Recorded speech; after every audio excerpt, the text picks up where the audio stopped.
Are you coming home to a destroyed house? Are there feathers flying everywhere from cushions being torn open, or are tables toppling over because they've been gnawed at the bottom? Well, let's see if we can help you.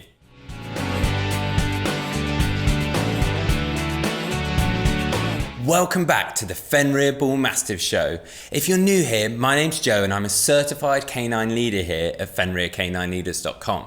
We are dedicated to helping you learn everything you could possibly want to know about the Bullmastiff and then how to become high-level canine leaders so you can raise your own. So if you're a lover of the breed or you've just bought your own Bullmastiff, well, this is the perfect channel for you. So don't forget to subscribe and turn on that notification bell so you never miss a future upload here. Training your Bullmastiff puppy can always be a challenge. And if you're finding that they're destroying things, well, we really want to be able to help with that.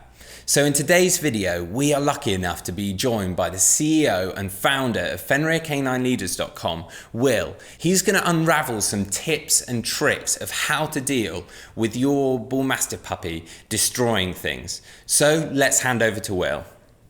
So in this quickfire webinar, we're going to be talking about how I, as a canine behaviourist, help the clients that I work with destructive behaviours with their dogs. Whether that's destroying furniture, destroying doors, digging up carpets, any kind of destruction in the home, we're going to address in today's webinar.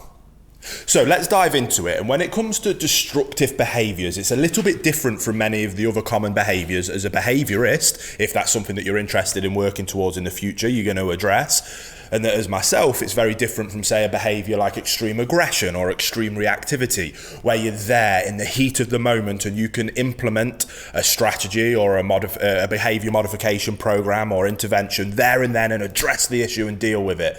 Destruction tends to be an issue when people go out to work and they come home and the home is destroyed. So we have to address it in a little bit of a different way. And oftentimes it's more around the management of a behaviour as opposed to being able to correct the behaviour. Now let me explain what I mean. First and foremost, we have to understand where is it that a destructive behaviour comes from.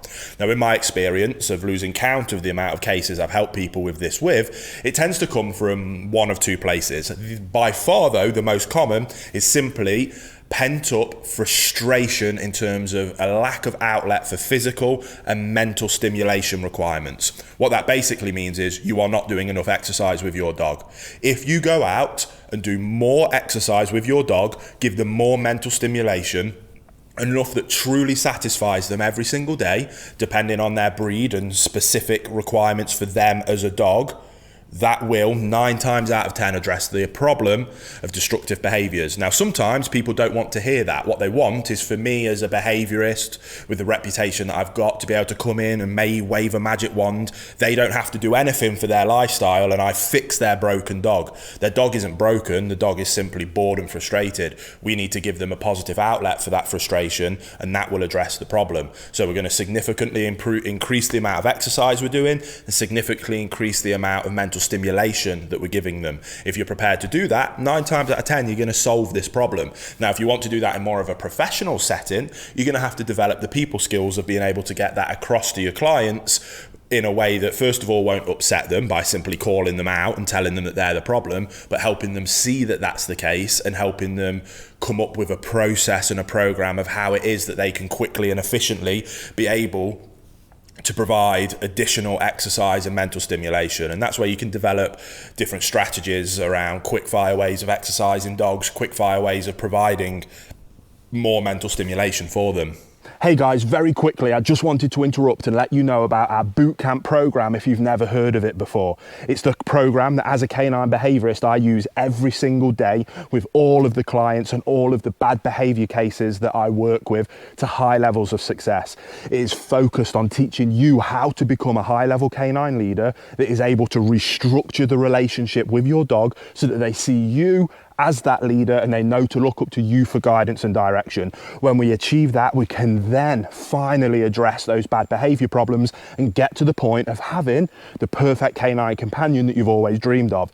So if you want more information about our bootcamp program, the link will be down in the description box below. But until then, let's get back to the video you were just watching. And as is always the case with any behavior case that I work on, I always help our owners restructure their relationship with their dogs and help them become a higher level canine leader.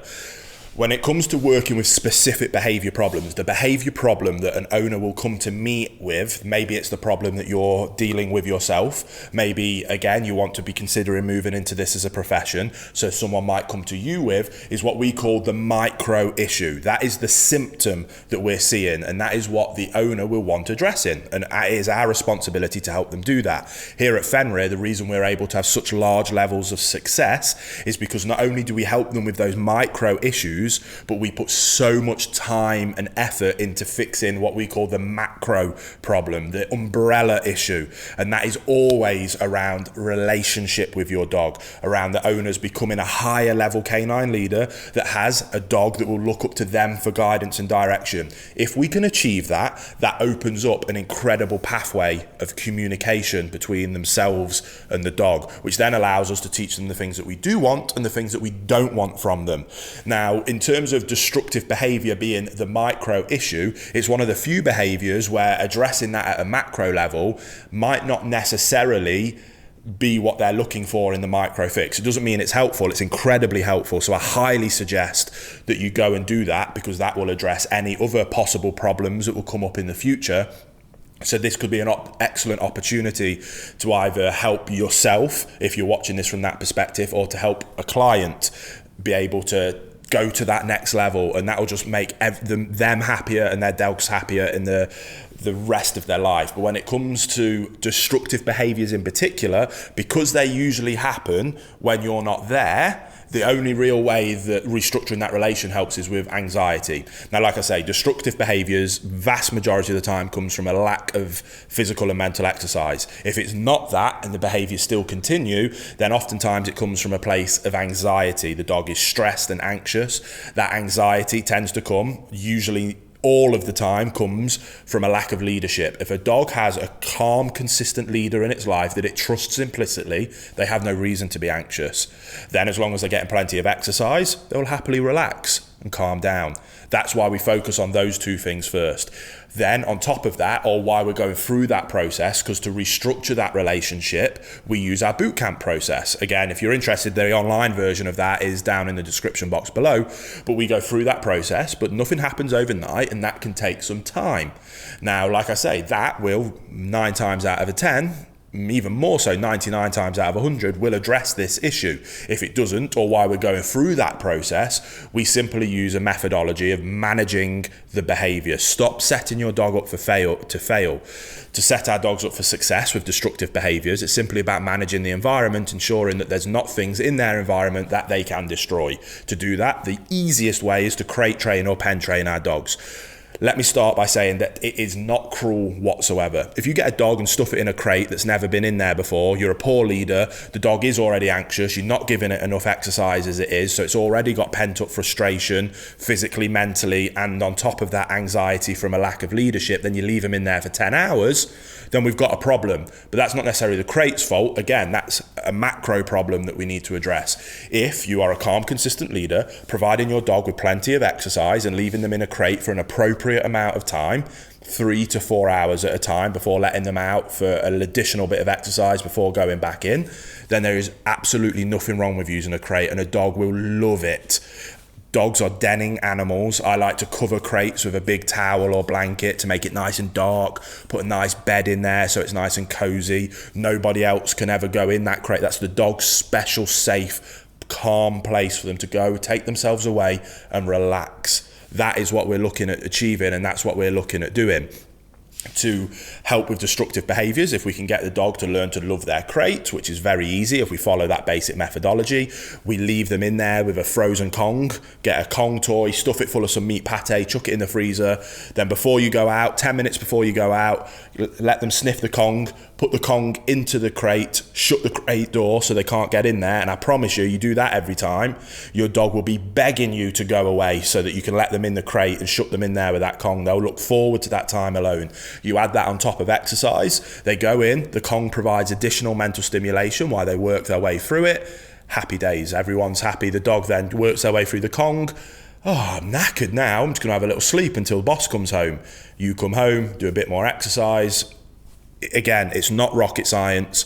Add in more exercise, add in better leadership, control the environment. Nothing in your house ever gets destroyed again. It's not rocket science. The theory is simple and straightforward, just requires a little bit of commitment and dedication and leadership on your part if the owner, or helping your clients' owners be able to implement those kind of basic strategies just with dedication and commitment to the desired outcome, which is having a perfect dog, which you will have if you put in that effort. So I hope that was helpful. Go away, get stuck in, start implementing those things, and I promise you, you're going to achieve incredible levels of success. That was fantastic. I hope you learned a few tips and tricks of how you can stop your Bullmastiff puppy from destroying things. Well, that's everything we have today here on the Fenrir Bullmastiff Show. So don't forget to get involved in the comments down below, like this video and subscribe so you never miss a future upload.